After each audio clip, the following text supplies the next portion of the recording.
The past tense in Russian is really pretty easy, so let's jump right in. If your native language has a number of different ways of talking about past events, you'll be glad to hear that Russian really has only one past tense. To form the past tense, we'll just take an infinitive, that basic form that you'll find in the dictionary, and we'll remove the te myaky znak, the te soft sign, and replace it with l. And this gives us the past form for a masculine singular subject. A few examples. Читать – он читал. Писать – он писал. Жить – он жил там. Говорить – он говорил. If the subject is feminine, then we'll add la. Она читала. Она писала. Она жила там. Note that for some verbs, the stress may shift to the ending for the feminine form. Она говорила. For a neuter subject, again, we'll remove the te мягкий знак and just add lo. Оно было на столе. And if the subject is plural, any gender, then we'll just add li. Они читали. Вы писали. Они жили там. Мы говорили. You can use this form for people you address as вы, no matter whether you're talking to a group of people or just one. For example, вы читали Улицкую?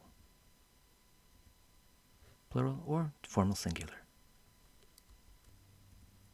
Notice how the past tense endings look a lot like the endings of these pronouns, with the masculine ending in a consonant, feminine in a, neuters in o, and the plural in e.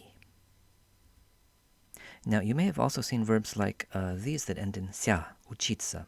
These form the past tense in exactly the same way, replacing the te мягкий знак with the l for masculine, la for feminine, and so on. And we do want to be sure to keep that final suffix after the past tense endings, following the usual pattern of s, ya after consonants and s, мягкий знак, after vowels. Some examples. Он учился в Москве. Она училась в России. Они учились в Англии.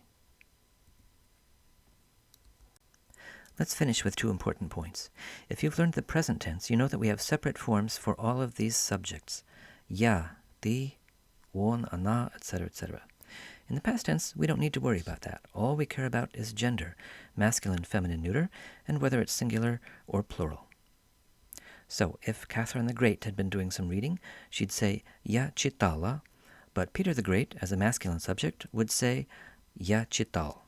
Same pronoun, different endings because of gender. And one last note. When you learned the present tense, I hope you paid special attention to how the present stem can sometimes look pretty different from the infinitive. For example, писать – я пишу, ты пишешь, or жить – я живу, ты живешь.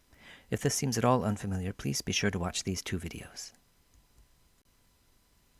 I've had students who worked so hard at learning these present stems that they're tempted to use them for the past tense as well. But we really don't want to do this. If you try to put an L on these stems, it just won't work, and you may not even be understood. Just remember to form the past tense directly from the stem of the infinitive. Now we can put that L on, and we're good for the past tense. This does mean that the past forms may sometimes look a little bit different from the present, but that's okay. A few quick examples. Она жила в Омске, теперь она живет в Томске.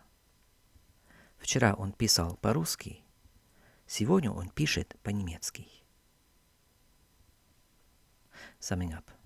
To form the past tense, just replace the te мягкий знак of the infinitive with l. The past tense does not distinguish first or second or third person, but it does distinguish gender and number.